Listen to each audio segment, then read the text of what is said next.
በዚህ ዘመን ሁላችንም እንናገራለን። ስልካችን ይጮሃል፣ ቴሌቪዥኑ ይጮሃል፣ መንገዱ ይጮሃል። ከሁሉም በላይ ደግሞ ልባችን ይጮሃል። ዝምታ ጠፍቷል። ሰው እግዚአብሔር እንዳይሰማ የሚያደርገው ትልቁ ደንቃራ ጫጫታ ሆኗል። ግን አንድ ቀን ይህ ሁሉ ጫጫታ ይቆማል። አንድ ቀን ምላስ በጉሮሮ ይጣበቃል።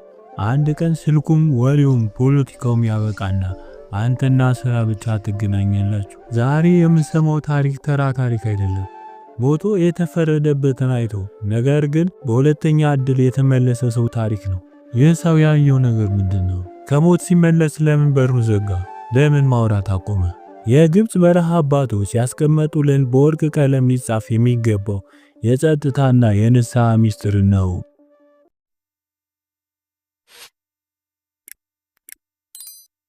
ታሪኩ የሚጀምረው በአንድ ወጣት ልብ ውስጥ ነው።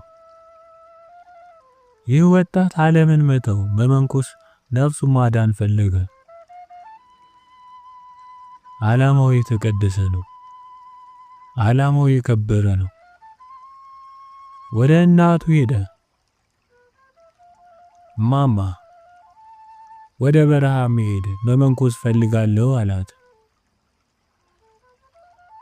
እናቱ ግን የእናት አንጀት ናትና ወይም ደግሞ ልጇን በደንብ ታውቀዋለችና ከለከለችው። ልጄ ሆይ አትሂድ፣ ገዳም መግባት ቀላል ነው። በገዳም መኖር ግን እሳት ነው። ዝም ብለህ እዚሁ አገልግል አለችው። ልጁ ግን አልሰማም። ነፍሴን ማዳን ፈልጋለሁ፣ የዓለም ጠፊ ነው፣ እኔ ቅዱስ መሆን ፈልጋለሁ እያለ ወተወታት። እናቱ የልጁን ጽናት ስታይ እግዚአብሔር የጠራው መስሏት ፈቀደችለት። ሂድ፣ እግዚአብሔር መንገድን ያቅናልህ ብላ መረቀችው።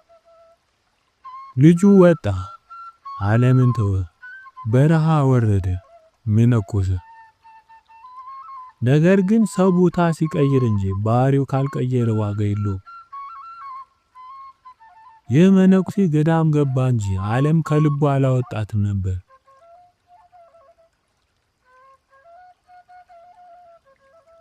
ስሙ መነኩሴ ነው፣ ስራው ግን ሌላ ነበር። በአለባበሱ መላእክትን ይመስላል፣ በኑሮው ግን ከዓለም ጋር ይጨፍር ነበር።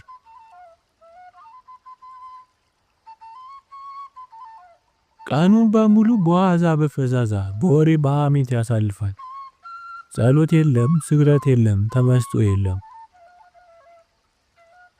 አይ እግዚአብሔር መሐሪ ነው፣ ገና ወጣት እኮ ነኝ እያለ ራሱን ያታልል ነበር። በዚህ መካከል ያቺ በዓለም የነበረችው እናቱ አረፈች።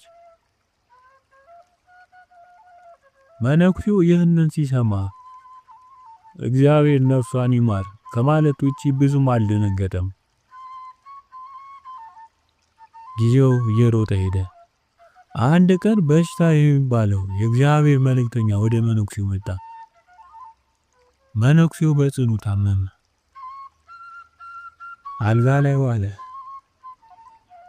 ትኩሳት ሰውነቱን አቃጠለው። ነፍሱ ልትወጣ ስትል አካባቢው ተቀየረ። ጣራው ተከፈተ። እነሆ በአየር ላይ ወደ ሰማያዊ ችሎት ተወሰደ። ያየው ነገር በቃላት አይገለጽም። መላእክት በግርማ ቆመዋል። ብርሃኑ ያስፈራል። መዝገቦች ተከፍተዋል። በዛ በፍርድ ወንበር ፊት ብዙ ነፍሳት ተራቸውን ይጠብቃሉ። መነኩሴው እየተንቀጠቀጠ ቆመ። ድንገት አይኑ አንድ የምታውቀው ሴት ላይ አረፈ። አስተውሎ ሲያያት እናቱ ናት። እናቱ በፍርድ ወንበር ፊት ቆማለች፣ ግን ብቻዋን አይደለች። በብርሃን ተከባለች።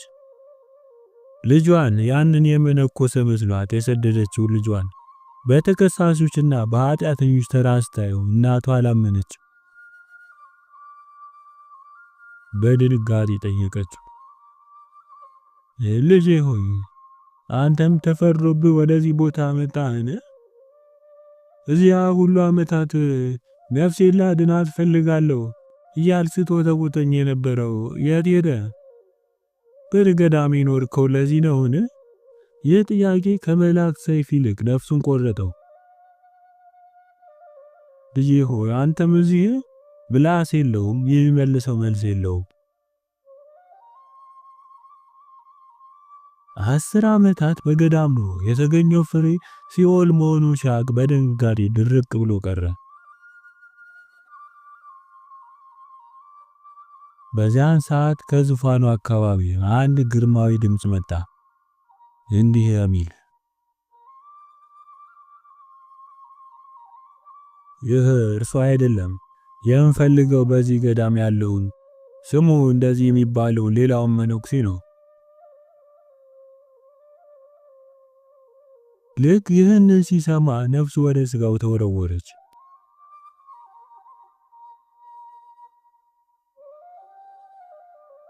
መነኩሴው በድንጋጤ ከእንቅልፉ ነቃ። መላ ሰውነቱ በላብ ተጥለቅልቋል። ትንፋሹ ቁርጥ ቁርጥ ይላል። ዙሪያውን ሳይ ያው የለመደው ገዳም ውስጥ ነው። ህልም አልነበረም፣ ራእይ ነበር፣ ማስጠንቀቂያ ነበር። ወዲያውኑ በገዳሙ ያሉ አባቶችን ጠራ። አባቶች ያየሁትን ስሙ። ሁሉንም ነገራቸው። እናቱን እንዳያት የተሰጠውን ማስጠንቀቂያ፣ የእናቱን ንግግር።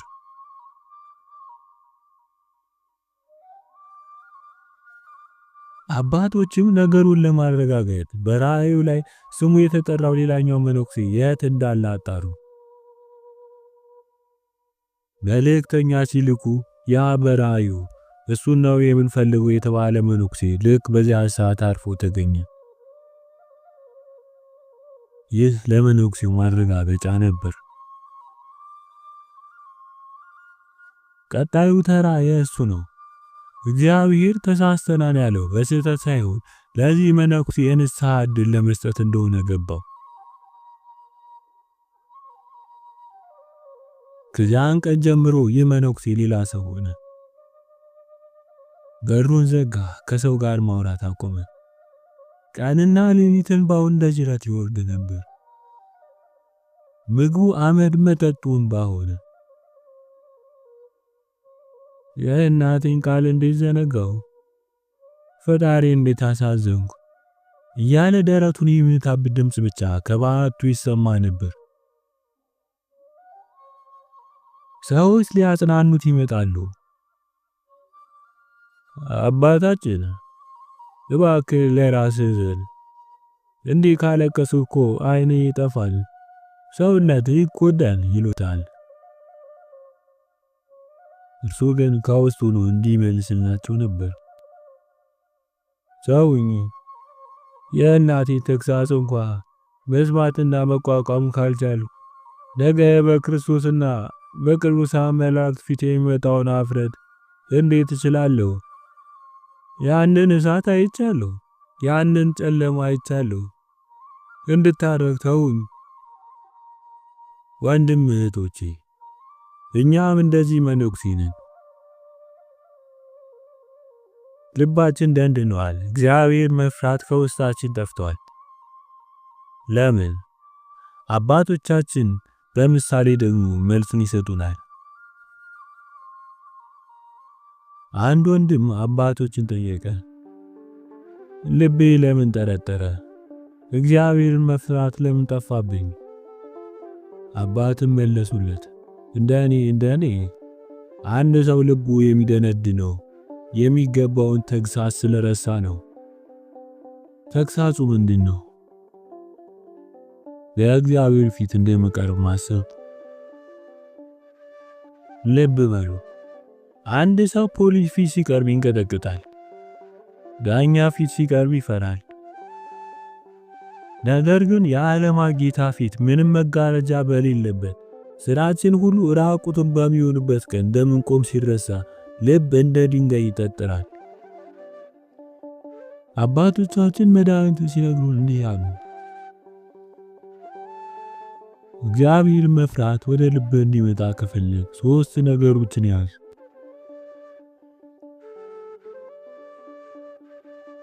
ትህትናና የመንፈስ ድህነት። እኔ ከሁሉም ያነስኩ ነኝ ብለህ አስብ። በማንም ላይ ያለ መፍረድ። ሰው ላይ ጣትን ስትቀስር እግዚአብሔር መፍራት ካንተ ይሸሻል። ራስን መገሰር።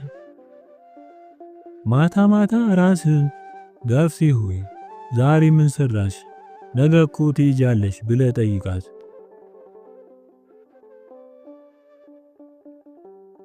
ደመና ሰማይ እንደሚሸፍነው ንግግር ማብዛት ልብን ይሸፍነዋል። ከፍርድ ለመዳን ልብን ከማለስለስ ቀጥሎ ያለው ትልቁ መሳሪያ ዝምታ ነው። አባ ኔሎስ ምን አሉ? የጠላት የሰይጣን ፍላጻዎች ጸጥታን የሚወድ ሰው ሊነኩት አይችሉም። ነገር ግን ከብዙዎች ጋር የሚደባለቅና የሚመላለስ ሰው ብዙ ጊዜ ይቆስላል። አንድ ወታደር በጦርነት መሃል ከምሽጉ ወጥቶ ሜዳ ላይ ቢቆም ምን ይሆናል? በጥይት ይመታል። ዝምታ ማለት ምሽግ ነው። ወሬ ማብዛት ማለት ደግሞ ጠላት ፊት ለፊት ራቁትን መቆም ማለት ነው። ይህንን ለማስረዳት ስለ ታላቁ አባት አባ ፓምቦ የተነገረውን እንስማ። የእስክንድርያው ሊቀ ጳጳስ ቴዎፍሎስ ታላቅ ሰው ናቸው። ወደ አስኬትስ ገዳም መጡ። መነኮሳቱ ተሰበሰቡ። አባ ፓምቦን እንዲህ አሉት፣ አባታችን ጳጳሱ የመጡት እኮ ካንተ ምክር ለመስማት ነው። እባክህ ለጳጳሱ የሚጠቅም አንድ ቃል ንገራቸው። አባ ፓምቦ ግን ዝም አሉ። ጳጳሱ ይጠብቃሉ፣ መነኮሳቱ ይጨነቃሉ። አባ ተናገር እንጂ እንግዳው እኮ ይናደዳሉ። አባ ፓምቦ ግን ቀና አሉና አንድ ዓለምንም ያክል ንግግር ተናገሩ። በዝምታችን ጥቅም ካላገኙ በመናገራችን ስለመጠቀማቸው እርግጠኛ መሆን አንችልም።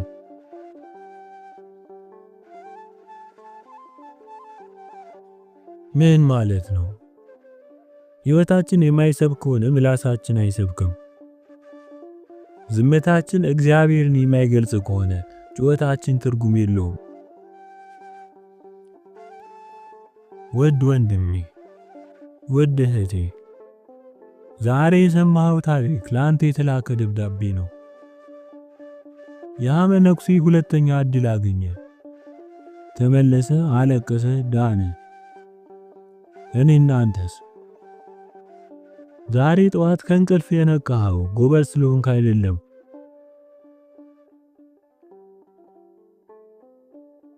ልክ እንደዛ መነኩሴ እስኪ ቆይ ንስሐ ይግባበት ይመለስ እንደሆነ እንዴ ተብሎ እድል ስለተሰጠህ ነው። የእናቱ ጥያቄ ዛሬም ያስተጋባል። ልጄ ሆይ 10 ጊዜ ነፍሴን ላድናት ፈልጋለሁ ስትይ የነበርሽው የት ዘነጋሽው? ይህ ድምፅ ሳይመጣብን በፊት ዛሬ ወደ ልባችን እንመለስ። ጫጫታውን እንቀንስ። ከስልክ ከወሬ ከሐሜት ርቀን በቀን ለጥቂት ደቂቃ እንኳን ከእግዚአብሔር ጋር በዝምታ ነው።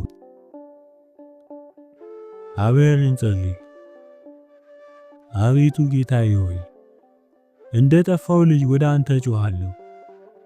በከንቱ ንግግር የደነደነው ልቤን ስበረው። ያ መነኩሴ ያየውን አስፈሪ ፍርድ ሳላይ በቸርነት መልሰኝ። ከዓለም ጫጫታ ሰውረኝ። የዝምታን የንስሐንና የትህትናን መንፈስ አድለኝ። በቅዱሳን አባቶቻችን ጸሎት ማረን። አሜን።